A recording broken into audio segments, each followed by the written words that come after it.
Hi, welcome to another edition of linear algebra. Today we are going to talk about diagonalization. If you remember at the beginning of the semester I promised that we can have a point of view toward linear algebra which was a way of explaining vibrations in the real world.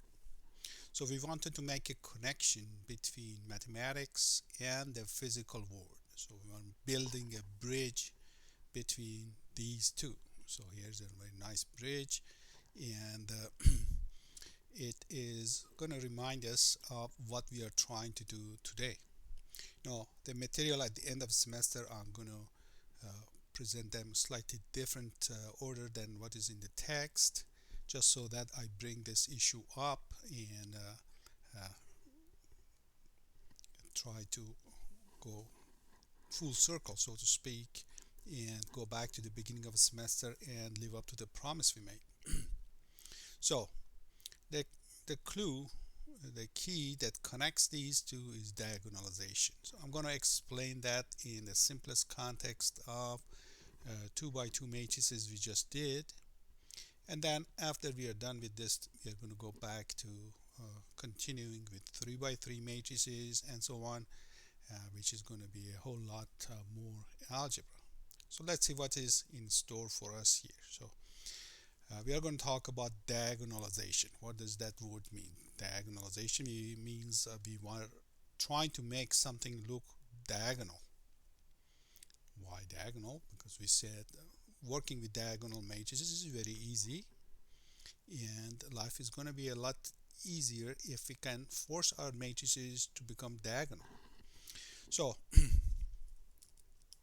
let me go ahead and start by an example we completed last time. So you remember last time we were looking at some example matrix. I'm going to pull my example out of this one.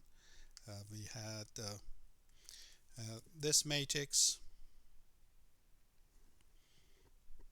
4 minus 2 5 7. We did the eigen analysis for that. We found the eigen values and eigenvectors. So we had here's our eigenvalues, and then for each of them we found the eigenvector.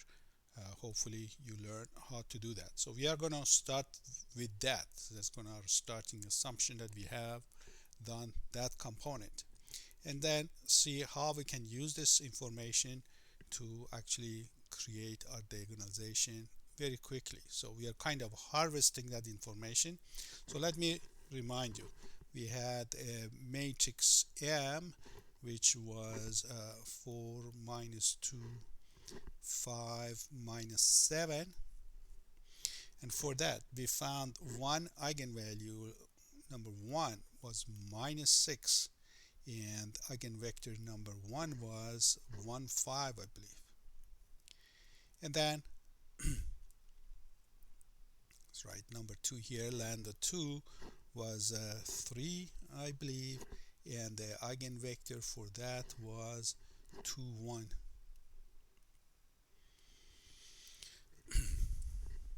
So essentially the concept of diagonalization is to make a compact presentation of all of this information, and then we are going to see how this concept is going to just pop out right away. Let me remind you of two things up front so that later on we don't create interruption by coming back to this thing. So review of two items. One item was how would you multiply a matrix with a diagonal matrix. Is where the idea comes from. If I have a matrix A, B, C, D, and I multiply it by a diagonal, let's say diagonal matrix RS, these two other entries have to be 0. That's why we call it diagonal. What happens? Let's remind ourselves. How did we multiply rows times columns? So what happens here? A times R plus B times 0. So that just becomes AR. And then do the same thing with the second row. CD times R0. That's obviously just CR. Then repeat all of that with the second column. Same thing, AB times 0s, A times 0 is 0, B times S is just, well, BS. CD times that will be DS. Notice something interesting happened when you multiply by diagonal. It is as if you have taken this column, multiplied it by the first diagonal entry, so R is multiplying by that, and then you see S is multiplying by the second column. So multiplying a matrix with a diagonal matrix on the right side of it causes the following. Each entry of this diagonal matrix multiplies the corresponding column of the first one. So AC became ARCR, BD became BSDS, and so on. Okay, so this is something we looked at a long time ago, and now it pops out. Item number 2, sorry, so this is item number 1, and item number 2, just in case we need the inverse of a matrix, let me remind you, for 2 by 2, that was very easy. So long as the determinant was non-zero, we can actually do it. The determinant was AD minus BC, and then this one times then AD exchange their location, they become D and A, and BC become negative. And that's the inverse of 2 by 2. For 3 by 3 and so on, we said, well, we do by essentially Gauss-Jordan elimination. And in case you are shirking away from all the arithmetic that you have to do, we had a little software to do that for us. So anyway, so for 2 by 2 life is easy, so we don't need much more than that. Okay, with this review on our back, we can come here and say, okay, let's understand what happened with these eigenanalysis. Eigenanalysis means that when you take the matrix and multiply by that V that you have found, you are going to see that that V has been stretched by the corresponding lambda. And same way, if you take M multiplied by V2, you are going to see that V2 is going to stretch by the corresponding eigenvalue it has. Meaning what? Meaning if I take 4 minus 2, 5 minus 7, and multiply it by 1, 5, so I'm taking M multiplying by V, well, actually multiply it, what do you get? Again, let me remind everybody, it's just a basic thing we learned. Multiply rows with the columns. 4 minus 10, so that becomes minus 6. Now 5 minus 35, that becomes minus 30. Also, of course, we notice that this is minus 6 times, that's a lambda, times the vector we had started with. So this is a special vector, is why I call it eigenvector. What happens is that when we multiply by that, it just stretches by a factor of 6 and flips. Same thing with the other one. 4 minus 2, 5 minus 7. If you multiply it by V2, which is 2, 1, well, it becomes 8 minus 2, then that becomes a 6, and 10 minus 7, that becomes a 3. Again, we see that there is a special relationship between the output and the input. The output is just triple of the input. That's why this vector has a special title of being an eigenvector. It's a special vector. Okay, next idea is how can we write all of this thing in a much neater way than what it is, instead of duplicating ourselves round 1, round 2, and so on. Can we compress all of this? No, we are going to compress it, and then we are going to see that has a major advantage, much more than just writing it nicer. Here's what happens. It's going to have 4 minus 2, 5 minus 7. Now I'm going to make a matrix. I'm going to make a matrix and take column 1 that I had here, 1 5. That same column, I'm going to pick it up and put it here, and let's color this one differently, 2 1, and then I put 2 1 here. So put them in some kind of a order. Let's go number 1 or number 2, then that's a good order. Well, what happens? Well, a matrix time is a matrix. How do you do it? Well, you multiply by the first column and multiply by the second column. Multiply by the first column, you get what we got here. So minus 6 minus 30. Multiply by the green column, you're going to get what we had here, which is 6/3.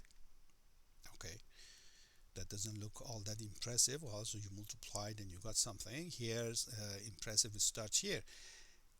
These columns, this is minus 6 times the first here, and this is and this is minus 6 times. I pointed to the wrong thing. This is minus 6 times that one, and that is 3 times that one. Well, that reminds us of what we saw here at the beginning of a semester. If you see your columns are being multiplied by some number, it means you can factor this matrix. Meaning how? Means this is a certain multiple of that. Just like the factorization you used to do in elementary school, now you're learning how to do factorization with matrices. This is a special type of factorization. The multiple becomes entries of a diagonal matrix here. So you hear the word diagonal over and over again. So here's a matrix times special matrix. It's an eigenvector matrix.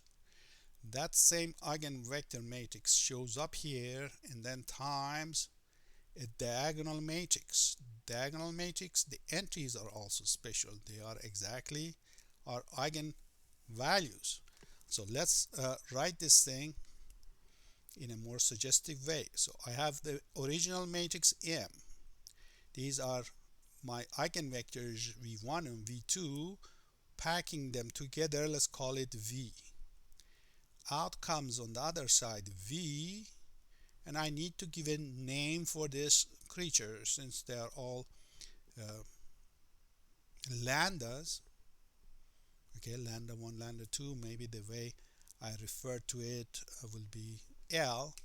I could have used the Greek lambda for that, but I'm afraid that that lambda looking like that and this V looking like this might cause a bit of confusion. So I'm going to call it L. Why not use just English characters instead of Greek ones?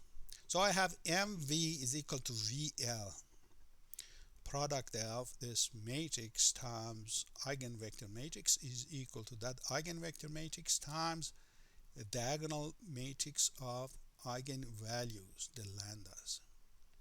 Okay, this is one style of the so-called diagonalization formula. Okay, that's like a holy grail of our linear algebra class, is to arrive at this. And you might be wondering, oh, what is so big deal about this? Here,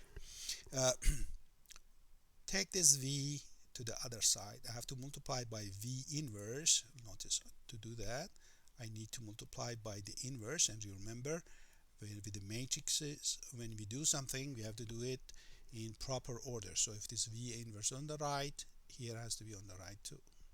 So V times V inverse is the identity, it just drops out. Now I have M is equal to V times L times V inverse.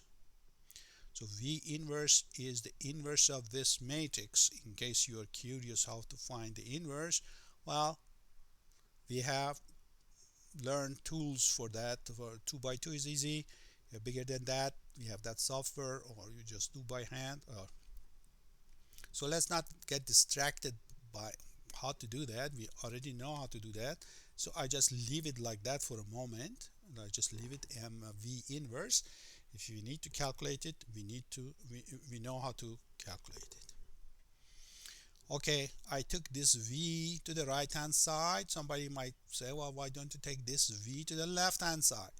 Yes, I can do that, and that one is going to be performed by multiplying the v inverse on this side. So I'll have v inverse m v is equal to, now v has gone over there, and I have my L on this side. Now let me remove the trivial step in the middle so it doesn't take away from the glory of the situation. And let me also erase these things so it doesn't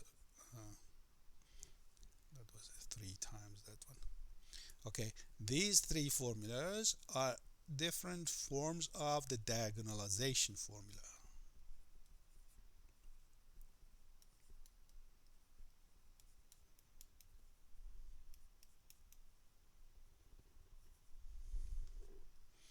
If you want to remember one, well, maybe this is the one we are going to emphasize a lot more. You say, okay, great for you. You have a matrix, you factor it into product of several other matrices. So this is okay, good for you. You have done a factorization. There are many factorizations of matrices in linear algebra. Each of them is good for a certain activity. This one, we are going to see, well, we have a particular factorization. Just like if you have 21, you say it's 3 times 7. Well, this is a bit more involved than that. Next question. What are you going to do with this thing? Remember, let me just bring something up. Just to bring this issue up again, at the beginning of a semester, we said we want to tie linear algebra to vibrations. See, we have several items connected to each other and they're vibrating. Like here I have a ball, another ball, a bunch of springs, and then when it starts to vibrate, it becomes a very interesting phenomenon. It's kind of maybe not so trivial as to what's going on, and we try to explain that. So let's remember two things. When you have several components that are influencing each other, you are talking about systems. You're talking about matrices. If you want to know how these things influence each other, you require a matrix to establish the connection.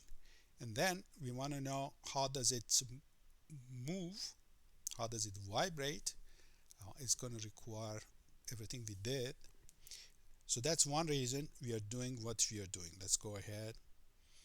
We want to tie what we are doing here to the idea of oscillations. Now,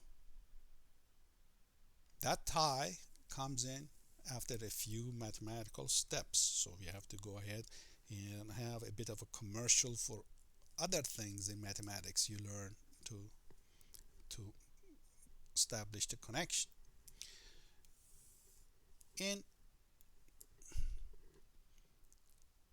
Calculus 2, you are going to learn about series, and a series are built upon powers of a variable. So if you have taken Calculus 2, you already seen this thing. If not, well, you're going to see it next semester. So in mathematics, we come across this kind of very basic function, exponential, sine, cosine, and so on. These are building blocks of our world. Then we start to wonder, are these things like polynomials we have seen in high school, or are they entirely new things? So the answer to that question is one of the fundamental parts of Calculus 2, and it comes under the topic of Taylor series theorem. Lots of names attached to it, Taylor and Maclaurin and others. It says the following, that these actually do look like polynomials with a little fine print. That polynomial is a very long polynomial. Like it starts with 1 plus x, and then there's an x squared, but you have to divide it by 2 factorial. And then there's x cubed, and you have to divide it by 3 factorial. And then there's x4 divided by 4 factorial. And so on. It never stops. If you want to put a 1 factorial here, be my guest, and you can write this thing x to the power of 0 over 0 factorial. So that is also just to make it everything look like everything else. You can do like that too. So most functions, most useful functions we come across in calculus, and then their applications to physics and engineering, have this polynomial look to themselves. Same for sine. Now it's again item of your calculus 2 to see how to get these things. That is a lengthy topic all by itself. We are here just indicating it is so.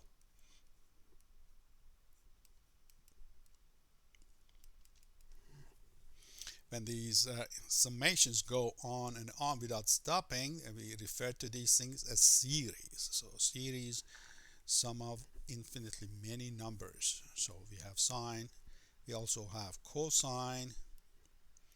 That's 1 minus x squared over 2 factorial plus x to the power of 4 over 4 factorial minus x to the 6 over 6 factorial, and so on it goes. So this one, it flip-flops and misses a half of the terms, and that one is all of them, and so on and so forth.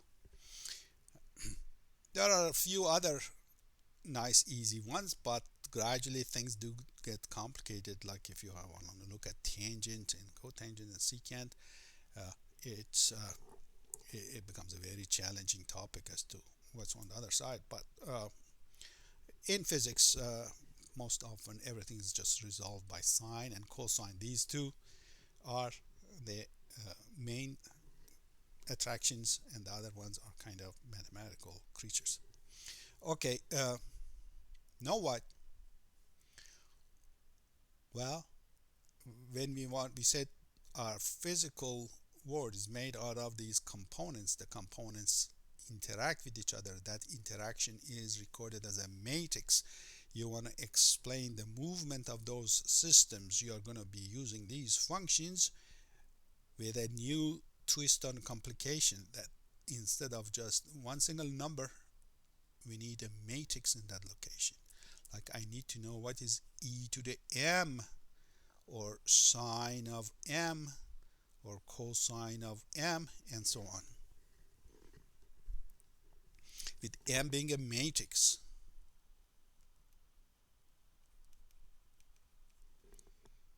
Like, for example, how are we supposed to make sense of e to the power of this matrix? What is e? So, for example, the question will be, what is e to the power of 4 minus 2, 5 minus 7? And do not jump the gun and thinking that, okay, I'm going to take e and raise it to these numbers. If that was so, there was no reason for having this course. So those ideas just not in the ballpark at all. It took a whole semester, so the answer couldn't be that simple. First step is that this can be written in that style. Exponential of m, instead of 1, I will have the identity, and then m over 1 factorial, and m squared over 2 factorial, and m cubed over 3 factorial, and so on. Same for sine and cosine. I don't write that. Well, powers of a matrix simply means multiply that. So m cubed means m times m times m. We have noticed how time-consuming multiplication is. So on the first attempt, this might look daunting. Am I going to do all of this? Well, Here is the cure for that malady. If you have this factorization, if you have already done this factorization, then finding powers is a trivial task. If you upfront you pay the cost of making this, if you make that factorization, then let's see what's the magic of diagonalization. So here's a punchline supposed to make our course become meaningful. So the punchline of linear algebra is the following: if you have m is equal to so what was it that we had over there? We had v L v inverse, is that right? That is the main diagonalization formula. So suppose we have that. What is so great? Well, what's m squared? M squared is going to be v inverse. That's m times another copy of m. Well, this v and v inverse cancel, is identity. L times L becomes L squared. And how about cubed? You can repeat this thing. What do you think we are going to get? Let me see if I can prompt you to tell me what are we going to get. So you're going to be walking over this bridge, is that right? So what are we going to get here? Of course, we are going to get VL cube V inverse. And if I want to raise m to any power, same thing.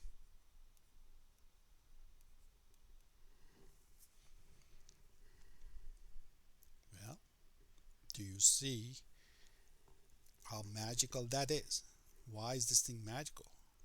Because if I have a diagonal matrix, so if my L is my eigenvalues, if I want to find L squared, what am I supposed to do? Well, multiply this thing by itself. And this is a situation that if you make the mistake of doing component wise, you're right, because when you multiply this row with that column, all you get is lambda 1 squared. If you multiply this with that one, all you get is 0. Multiply these two, you get 0, and multiply second row with the second column, you get lambda 2 squared. So if I want to find the powers of a diagonal matrix, it is trivial task. I just do that to the diagonal entries, and that's it. If I want to find power n, I just find power n of the eigenvalues, and them are all done. As opposed to one, as opposed to what? As opposed to if you take this matrix and you want to multiply it by itself 3 times, that doesn't really go easy. There's no easy way of doing that other than what we just said. Okay, then what?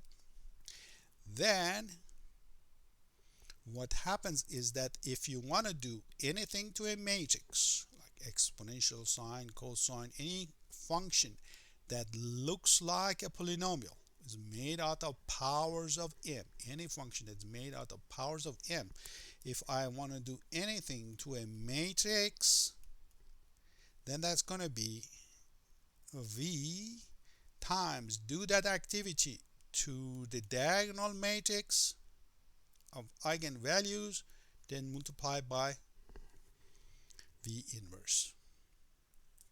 Okay, so if I have all of these pieces written in that style, then I can factor v at the beginning, v inverse at the end, and do that to my eigenvalues, collect them, and then you're going to have f of L.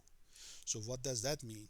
It means, like, for example, if you want to calculate, say, sine of m, then you have to take your eigenvector matrix, then take sine of your eigenvalues times v inverse. Now, v and v inverse is a fixture, whatever vectors, eigenvectors you had. So if you have a v and then a v inverse, that's the same thing throughout. The only thing that you are changing is what you are doing to the middle matrix. So what is that going to look like? It's going to look like V, and then there is a V inverse. The only activity that you're doing here is that in your matrix, you are in the middle matrix, you are going to have sine of lambda 1 and sine of lambda 2. If you have exponential of a matrix, it's going to be V times exponential of lambda 1 and exponential of lambda 2 times V inverse. If you wanted to go after cosine, cosine of a matrix M would have been V times cosine of lambda 1, cosine of lambda 2, 0, 0, and then V inverse, and so on. So long as you are working with a function that does this, you're all set. In particular, if you want to take square root of a matrix,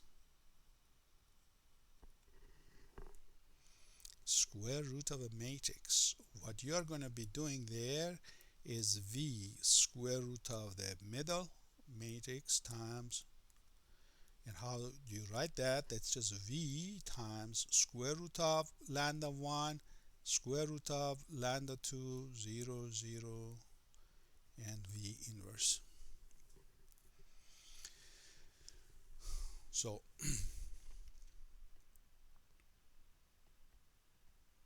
let's go ahead and for example write exponential of, maybe we write what is sine of, what was that matrix, 4 minus 2, 5 minus 7. So our eigen vector matrix V was 1, 5, 2, 1. Our eigenvalues in order of appearance of these things. So for the first one was minus 6, so I take sine of minus 6, 0, 0. For the second one it was 3, so it becomes sine of 3. And then I have the inverse of this matrix, which is 1, 2, 5, 1 inverse. You want sine of this matrix, that's what it is. Now if you want to write it explicitly what it is, well, you have to do actually the multiplication. So I'm going to write sine of minus 6. That minus comes out, but for a reason I just leave it there. Well, what was the shortcut for finding inverse? We might as well apply that. And these two have to be exchanged. Now unfortunately they are going to look like each other, so you don't see them being exchanging. So the bottom one becomes the top one becomes the bottom one. 2 and 5 are going to flip their sign. Then I have to divide by the determinant, which is 1 times 1 minus 2 times 5. Is that right? 1, 1. So the inverse of that is 1 over minus 9 times 1 minus 2 minus 5, 1. So the inverse is going to be minus 1/9 of 1 minus 2 minus 5, 1. Now you have an option of putting this in the denominator here, but I recommend against that. Having fraction is just asking to make your life complicated. This is a scalar multiple. You can move it anywhere you want. Doesn't matter. So I just put it all the way up front. That would be preventing clutter, and there is plenty of clutter here to worry about. So 1, 2, 5, 1 sine of minus 6, 0, 0, and it's better not to use a calculator for these things. That's not the idea. Is not to get some numbers. We'll use a calculator on these. We lose track of what they are and what they mean. It's just going to get messier. Okay, what if we have to give the answer as a single matrix? Well, you have to bite the bullet and actually multiply them out. Okay, might look daunting, but actually it's doable. So let's do this. Minus 1/9 times 1251. Let me remind you something else from beginning of the semester. If you have a diagonal times a full matrix, diagonal first, matrix second. Do you remember how that happens? What we talked about here is just the opposite. Here we had full matrix times the diagonal, and the question is, what if I had the opposite? Can you pause this thing for a second and quickly make an observation as to, well, what happens when I do it this way? Okay, did you pause and come back? Well, what happens is here R multiplied the columns, but here R multiplies the rows. It becomes RA, RB, and SC, SD. So if diagonal is on the left or on the right, makes all the difference.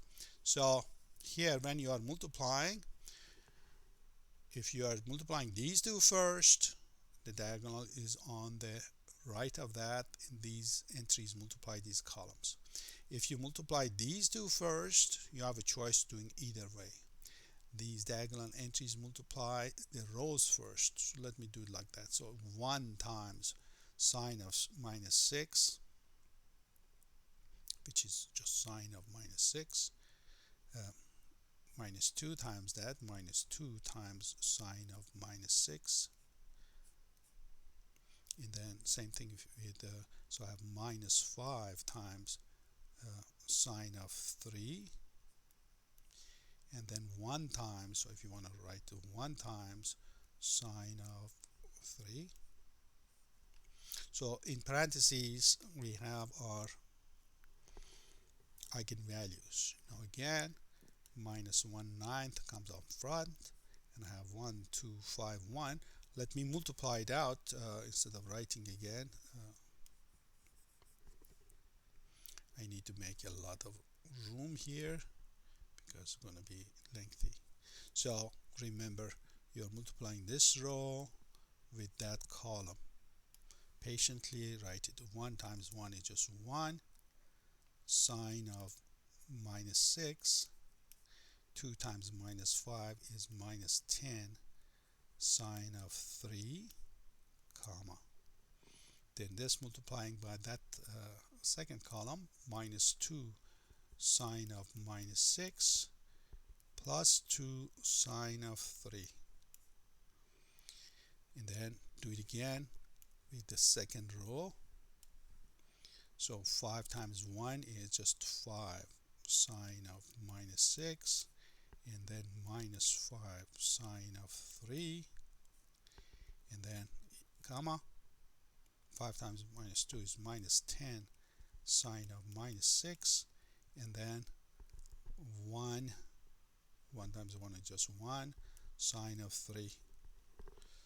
Now if you write the answer as a single matrix and you have no room outside, well, you move this thing inside, so it becomes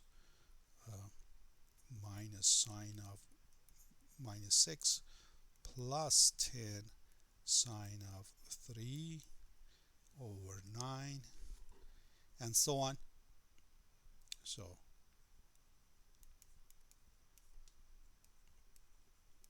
if I have not made a mistake on my arithmetic here, quite a few steps. 5,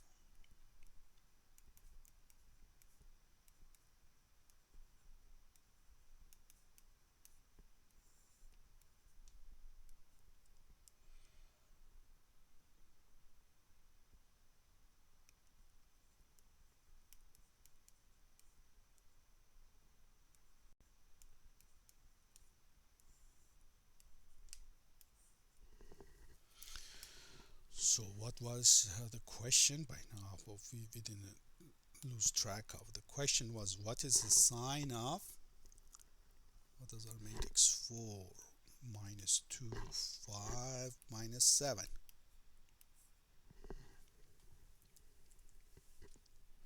So a sine of a matrix, there's two numbers that come up. Those numbers are eigenvalues, and then other numbers coming out of our eigenvectors, its inverse, and so on and so forth. So there are two numbers. Okay. Now what? Now what's the connection to this little video clip we had?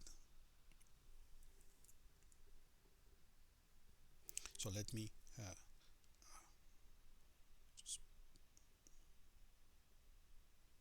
pause this thing, and let's do a quick exercise again before we get into that topic. So here is the advantage of what we have done, the style we have done, is that once you answer one of these questions, all similar questions can be answered quickly and easily. Meaning, if I want cosine of 4 minus 2, 5 minus 7, all that happens is that instead of sine, I just have a cosine. Everything else will be the same. So I write one of them and you write the rest. Minus cosine of minus 6 plus 10 cosine of 3 over 9. And then you fill in the detail for everybody else. If I want to do exponential of 4 minus 2, 5 minus 7. So once you have seen one of them, you have seen all of them. How does this go? That function is now being replaced with a new function. 10 exponential of 3 over 9. Let me write a few more terms of this. 2 exponential of minus 6 minus 2 exponential of 3 over 9, and so on. So once you do one of them, you can harvest it instead of rebuilding from scratch. All the other questions can be answered similarly. Now, when it comes to the vibration problems, there's always an element of time involved in your problem. So it is almost never just a matrix by itself, rather that matrix multiplied by t. So for example, if I have exponential of 4 minus 2, 5 minus 7, in physical application, always you're multiplying by some t. So this thing is really exponential of 4t minus 2t, 5t minus 7t, and so on. What's the answer to that? All that happens is that all of your eigenvalues have to be multiplied by t as well. Everybody else stays put, so minus exponential minus 6t plus 10 exponential of 3t divided by 9.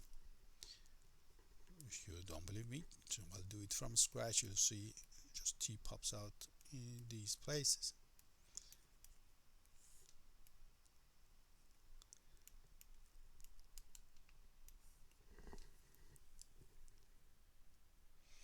Okay, so let's go back and see what happened.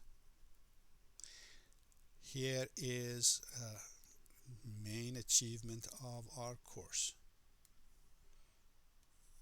that a matrix can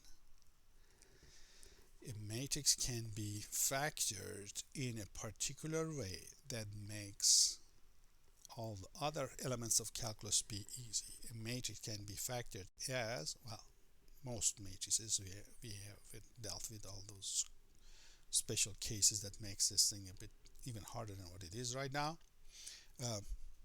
If it has a so-called full set of eigenvectors, that it's not defective and you have a full set of eigenvectors, then it can be factored as its eigenvector matrix times its diagonal matrix of eigenvalues and then inverse of the first one. What that does is, let's write the famous conclusion next to it. For functions that are built out of powers, you can build them out of V, apply that function to your eigenvalues, and then V inverse.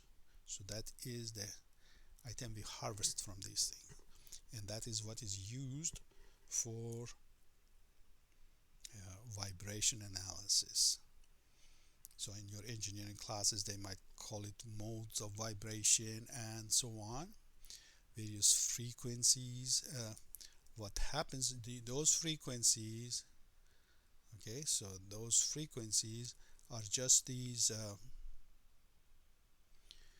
eigenvalues of the problem, or square root of eigenvalues of the problem that we have. Okay, we are going to talk about that in the next short lecture. Okay, so you do a few of these diagonalization problems in the homeworks, and then we are going to come back and then do the 3 by 3 cases. I might as well give a heads up when we want to do 3 by 3. This problem has a manner of foaming up and becoming a lot more involved as far as algebra is concerned. So I wanted to keep that for the very end so that we see the application before we drown in algebra. Okay, until next lecture, good luck and God bless.